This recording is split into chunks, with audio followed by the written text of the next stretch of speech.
Well, hi there and welcome to another edition of What's the Word with Ladbrokes. Looking forward to another brilliant weekend's racing, and this week I'm joined by David Jennings, Brendan Duke, and a big welcome to Shane Mann of our sponsors Ladbrokes as well. Well, it's a big weekend. It's a big weekend of shopping as well, so we're going to kick off with a Black Friday themed story. So guys, quick story, the best value you've ever had. Shane, you're the newbie, we're going to start with you. Yeah, it's actually a darts story, a darts betting story. Phil the Power Taylor was around about 30 to 1 to win this year's World Match Play in Blackpool, and I thought it was just unbelievably overpriced. His record in the tournament spoke for itself, and he duly obliged, thankfully, beating, I think it was Peter Wright in the final, so it's happy. Good stuff, great value. Right, this is horrific after time, by the way. Anyway, we'll roll with it. Brendan, you. 2012 Oaks, Tom, filly called Was, who I was backing. I really liked her as a 2-year-old.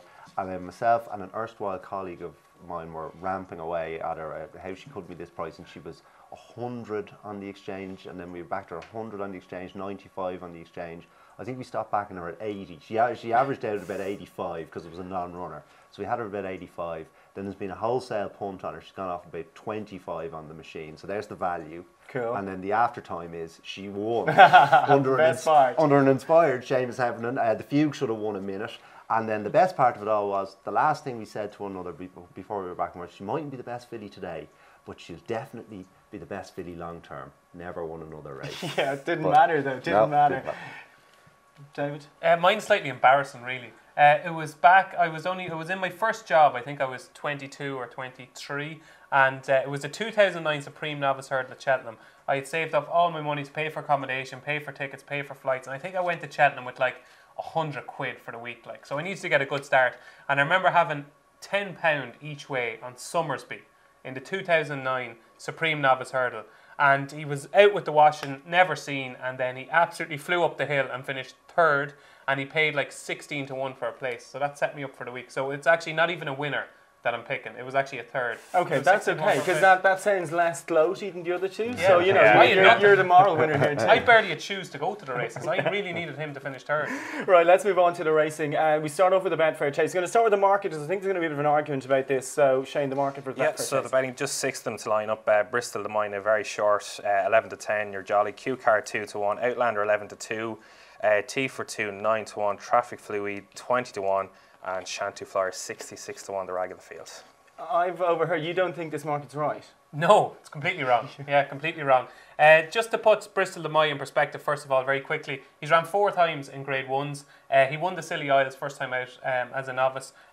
Was quite impressive. But since then, he's been well beaten by Black Hercules in the JLT. He was only 7th, beaten 20 lengths in the Gold Cup. And then he was beaten 25 lengths by T for 2 at Aintree. His Grade 1 form doesn't stack up. And if you go back through his form at Haydock, he's been very good twice at Haydock. But the Peter Marsh that he won, only 6 of the 14 that started finished. And it turned out to be a pretty poor race. I think he has it all to do. Q Card should be favoured. Let's call a spade a spade. He should be favoured. He's won the race 3 times. This is the worst Betfair Chase he's ever ran in. And he's not even favoured. I don't think he's regressed. He was rated 176 when he won the race last year. He's down to 168 now. I don't think he's regressed £8 in that time. I thought he was travelling perfectly well when he came down in the Charlie Hall. I think he's the best horse in the race. He's brilliant around Haydock. He handles bad ground. People worried about the jockey book, and Harry Cobden, 6 of his last 12 rides have won. And I think he's a kind of a mini Ruby Walsh. He's never going to be as good as Ruby, but he lets horses make their own mind up. He doesn't really push them. I thought he was really good in a horse at Chepstow during the week, Flaming Charmer. Yeah, I think Q Card, I think this could be another Cato Star style moment afterwards. I think we'll all be waxing lyrical about Q Card. Oh, good. Yeah, we'll have the Kleenex ready. Brendan?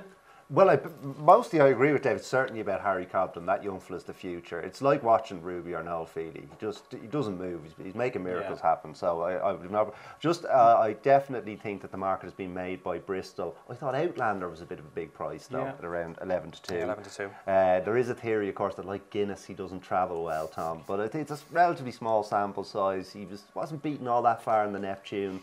Then he was travelling pretty well in the JLT when he came down 4 out.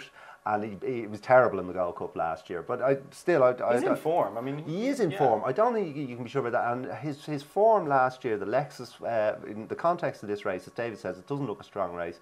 The Lexus was a really good run. His run in the John Durkin put some bang there as well. So I'm going to back the second best horse in the race at a bigger price. Yeah. Right, the fixed brush hurdle, or it's not called the fixed brush hurdle anymore, it's the extended handicap hurdle, isn't it? But do you have some prices for that, Shane? Yeah, so the Stairs hurdle, it's the World's End 5-1, now Hasselhoff 13-2, and Manila Ward 7-1, 7-1 Champers on Ice, 8-1 Sam Spinner, and 11-1 Bar. Just a brief reminder as well, folks, that if you're playing in shop over the weekend, all ITV races, all live ITV races are late to lose £5,000 offer applies. So if you're walking in off the tree for the first time, even to a Ladbrokes shop, if you have £1,000 in a 5-1 shop, it won't be questioned, and you can have the bet there and then. So that's a really decent late to lose offer. Who would you be looking to win £5,000 on in this minute? Well, I think with the 9 or 10-1 that Shane mentioned, he's spoiling us on Le Rocher, Tom, who wasn't much expected on his comeback. Oh, I see what you did there. That's what we have in it. Wasn't a whole lot expected on his comeback at Chepstow. Very weak in the betting. Ran a grand race, just plugged on, beaten about 10 lengths. I'd say they had today in mind. He looks like a horse who'll improve the step up and trip. He'll definitely handle heavy ground. You couldn't say that about a lot of the horses at the front end of the market. I thought Le Rocher at around 10-1 was a very fair bet. David? Yeah, I was going to say you've just embarrassed my one. I was going to say it's time to uncork Champers and Ice, but Frere Rocher here has destroyed me. I've been waiting 6 months for Champers and Ice to run in this exact race. He was my banker at the festival last year in the 4-miler, but he just can't jump. And I was delighted to hear that this was no longer the fixed brush, that it's normal hurdles because he can't jump. He could be thrown in here off 1-4-3. If you go back to his Albert Bartlett form, he was third to You Know What I Mean, Harry. He had proper horses behind him. Bartlett's Hill was behind him. Galway Plate winner Balco the Flow was behind him as well. David Pipe has finally come back into form. 3 of his last 6 runners have won. 3 of his last 12 have won, and 3 more have been placed. I think they're hitting form at the right time. He's won this race in 2010 with Grand Cru, 2011 with Dynas, and 2013 with Jean-Bray Chambatan. Similar types to Champers on Ice. Yeah, slow. And slow, yeah. But ground, trip, track, everything is in Champers and Ice's favour. If he's ever going to win a big pot, this is going to be it, and I can't wait to see how he gets on. Good stuff. I suppose the thing about having a bad year, you should have a yard full of well-handicapped horses theoretically, so this could be a chance to exploit that. Right, anywhere else on the Saturday cards, one standing out for you? We'll go down the line. Shane, anything on Saturday? Just Q card, and I fully agree with Brendan as well. I mean, going back to Le Rocher, I mean, he's only, I think, £3 higher than for his win at Utoxeter and Heavy as well. I'd like to think it'd be between him and the World's End. I mean, the World's End, don't forget it, every chance at Cheltenham when it came down at the last, and I think he's won 3 of his last 5. So, but Le Rocher for me in the Stairs, and Q card in the Betfair. I think he's gone for his 4th Betfair chase in a really bad race this year. Good stuff. Brendan, anything else on the Saturday cards jumping out at you? I thought Klein was a worthy fav in the 150 again. Really deep ground is his bag. Best horse in the race. David might disagree with that. There's a novice that he's very fond of running it, but I think Klein is the solid bet in that race. Anything else in that? There's a couple that I like. In at Haydock, first of all, I thought that in that graduation chase, which is worth 50 grand, I thought Clan des Obeaux was rock solid. Of all the favourites or joint favourites throughout the day, I thought he was rock solid. And then at Ascot, I'm going to give Josses Hill another chance in the 205, that grade 2 chase. I just think going right-handed, he's 3 from 6 right-handed. And you have to remember the Peterborough chase at Huntington last year, he hammered T for 2, who's obviously running the big one. That's pretty decent form, so it is. And in the 240, I wouldn't put anybody off back in Defi Desaw for the champion hurdle at 9-1. I think he could be shorter after the race. I think he's the best Triumph hurdle winner I've ever seen. So yeah, absolutely, and he's just a wonderful horse to look forward to. And that's in the Coral Hurdle on Saturday. Yeah, it is indeed. Yeah, around 4 to 5 at the moment. 4 to 5 for that. And what price for the champion hurdle? I think it's 8-1 at the moment for the champion hurdle next March. But there's 9s. There's 9s available. I mean, if you're looking at it's going to be hard to looking at Faheen's reappearance at the weekend. I mean, I think he's 7-4, and we opened him up 5-2 after his comeback win at Punchestown, but he's going to be the yardstick. Just on that, if you want to back him for the champion hurdle, he's 9-1. Faheen is obviously favourite. Second favourite is Bouvard Air. Then you're on to Defi Desault. Trying to find runners after that. You've got the likes of York Hill, Min, all these horses that are going over fences. It could be a really small field, and you know Defi Desault is going to be aimed at the race. So I think it's one of these years you're going to have a small field champion hurdle. Good stuff. Looking forward to the return of Min, who is behind us on the screens as well. So looking forward to seeing him at Gordon Saturday. He'll be a very, very short price. Right, on to Navan on Sunday as we have the more than likely future Lord Mayor of Navan here beside us. So you can start with probably Well, one you of have your to favourite pronounce days. it right first. You have to say Okay. Navan. Oh, Just apologies. extend the A's. Not enough vowels Yeah. in it. Maybe actually go with you, Shane, in the price I of was the only Troy joking. Town. It's pretty much been revolving around a cappella bourgeois all week. Will he, won't he? Quite literally. Take his chance this coming Sunday. I mean, 3-1.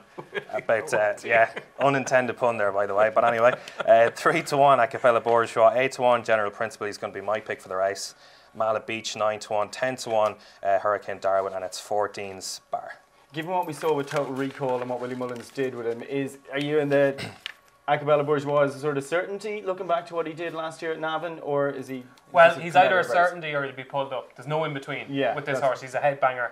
He'll go off out in front. He needs to get into a rhythm. Vibes are mixed, like coming from Willie's. Like the horse could be 6-4 if you take his form literally from the 10 up last year at Navan. He's the best horse in the race. He's the best handicapped horse in the race.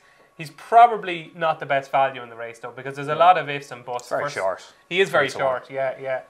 I think Mallet Beach is the value here. Yeah. There's still some 12s available in certain places. I know he's only 9s with Ladbrokes, but I still think 9s might look a big price. Gordon Elliott won the race for the last 3 years. He won at Riverside City, Balbriggan, and last year with Empire of Dirt. I think this is a better quality horse even than them, even though Empire of Dirt is obviously a proper graded horse. Mallet Beach loves this ground. There's a big pot in him on this ground. And I think off 148, he was second in the Tyesis off 142.